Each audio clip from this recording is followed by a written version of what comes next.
Today we find out how fast Frankenstein can go. Be prepared to be amazed. A little bit of sarcasm there. I don't reckon we'll get 100 knots. But anyway, we'll find out, hey?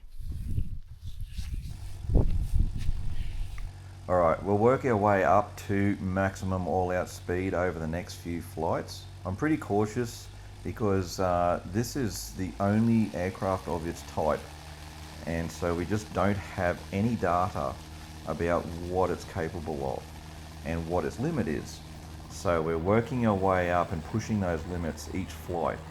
So after each landing, we go over the whole airframe and inspect it to look for bends, buckles and cracks, and then we push further forward. So it's a little bit full on, really. So we'll work our way up.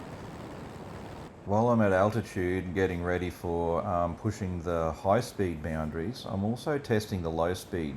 In this scenario here, I want to see what it's going to do with low power settings and low speed in a turn. Basically like in a circuit pattern where you're slowing down to turn on to final and land. That area there is notorious for a stall spin scenario if you let it go too slow. So here I'm up at altitude testing that exactly just to see what it'll do. I don't deliberately want it to spin, I just want to see what it's going to do in that when placed in that scenario. So you can see that I've got the stick right back, power's at idle, and I'm just turning it to see if it's going to flip over into a spin or anything like that. That would be unrecoverable in a circuit area. So at the moment we're doing turns left and right, and different power settings, and using flap as well, just to push it to see how it reacts. Not only do I want to know what it'll do with these low speeds in this weird turn and just all messed up, I also want to know what it'll take to recover from that. And happy to know that it recovers immediately. So that's nice. So I do lose a lot of height in this, and that's to be expected, but because the aircraft isn't actually stalled, it's fully controllable still. Even though I've got the control stick right back to the full up elevator, it's not actually stalled. I suppose the wing leading edge slats and the stall wing has a lot to do with that, so I'm physically nowhere near the stall speed even in a weird turn like this, and it flies straight out of it straight away. So that's really nice to know. I do make a point to just enjoy flying Frankenstein in between testing phases. I think that's pretty important. This picture right here is something I dreamt about while building Frankenstein for all of those years. So I'm sitting out on the ledge there, just floating around, enjoying flying Frankenstein and just enjoying looking around, and this is the dream right here. This is what I built Frankenstein for. Everything else is an absolute bonus, and I'm enjoying testing it and finding out those limits. But this right here, I can smell the country, like whether there's bushfires, I can feel the temperature as I get higher and lower. Just this is what it's all about. This is what I was building towards. So it's important for me to take a moment and just enjoy this while I'm trying to find out its limits. Back in doing some circuits, I figured I'd get out of the way for these two firebombers to return to base after a mission. It was a really cool angle to watch these guys work, and I reckon these guys, just doing this circuit alone, I reckon they spent more money than I did building Frankenstein over the entire time. So yeah, happy to get out of the road and just watch this from a cool spectator view. And as an added bonus, these guys just watered down the runway for me to land on.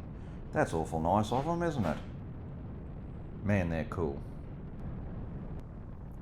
Alright, so we're going to have to change to this angle here because my other camera died for the all-important high-speed flights now. So this is where it's all going to happen. I've been having trouble getting my helmet to work correctly in Frankenstein. The radio is a low impedance radio, and the headset speakers in the helmet are high impedance, so I just can't hear anything, especially with all of the wind noise and everything like that. So it's taken a fair bit of mucking around to try and get that to work.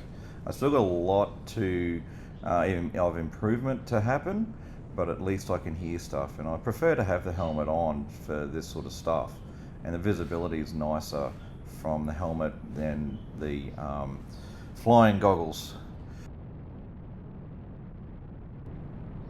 Alright, we'll warm up to do a few runs. So this will be the first run. Pull it up, roll it over, start pulling in the power and see how fast we can go. So it's moving the stick forward. There we go, the airspeed's coming up. Nothing's making weird bangs or buckles or anything like that. So that was a nice little speed. We got just over 100 knots with that. And we'll just confirm it again for the next run. Here we go, rolling it over. There we go, starting it. Down we go, keep it all square.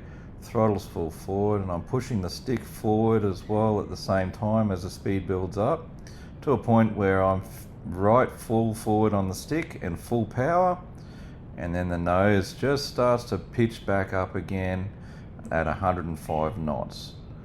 So that's as fast as it'll go, I reckon. And while we're trying to lose a bit of height, I figured we'd do another test again on the slow speed from this angle, just to see how it looks from the cockpit. So again, throttle is I got a little bit of power in this time, but the speed's right down to 40 knots, and we're in a bank, and the stick goes right back into my guts, and we're just holding it there and seeing what it'll do. Trying to keep it coordinated as well as we go around, because I don't want to spin it. I just want to see what it's going to do at these low speeds and if it'll snap or do anything weird.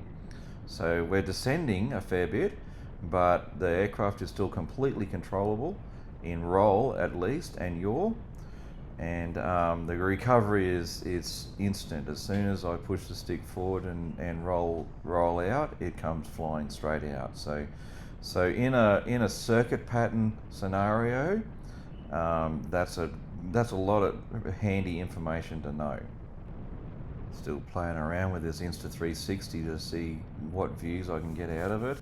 Trying to get a bit more of a bird's eye view from where I see in the cockpit for this landing there.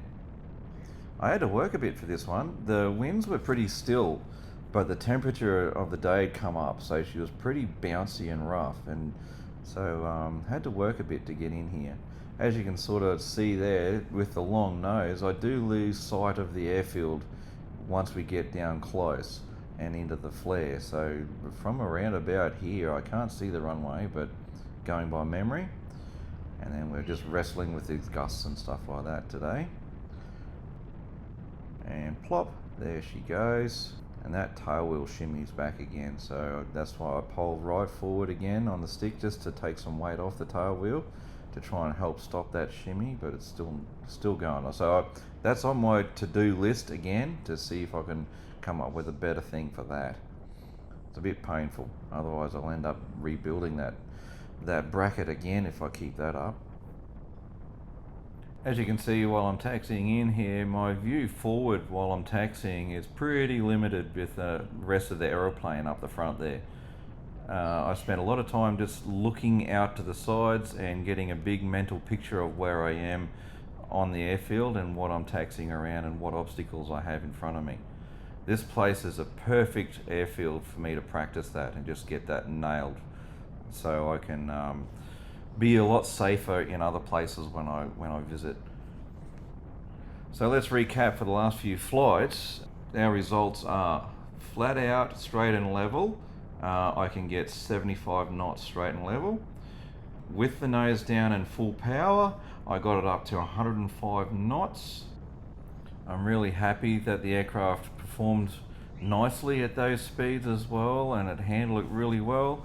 There's no buckles, bangs, twists, and weird flight characteristics that I need to contend with. Basically, it recovered itself. Didn't want to go any faster than 105. So I'm happy with that. I think I might even put the VNE to 100 knots as well, because you're really pushing it to get to those speeds anyway with Frankenstein. She was never meant to go fast, just to enjoy flying around at a comfortable 65, 70 knots. So I think that's a good scenario. The stall spin scenario that I was pushing there as well, that's really nice to see that it handles really well and it hasn't got any nasty vices in that. I think I'll probably push that a little bit more and see what it'll do when I try like high power and really weird scenarios. But at the moment, I'm comfortable and happy that it performs and is docile in those conditions, so that I don't have any surprises in the circuit pattern. Anyway, I think that's enough to sit down and download a little bit over these flights and think about things. My next big thing that I really want to fix is that tail wheel shimmy, and doing another adjustment on that. I did do an adjustment and it was a little bit too good, so I took it back out again. So I just need to halve that, I think, and have another go. And then we'll try something else for the next flight and just get some hours into it now.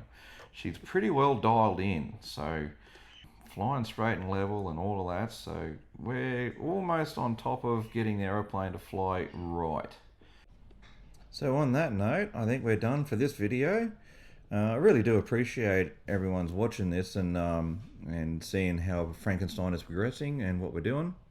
So till next time, we'll see you then. Cheers.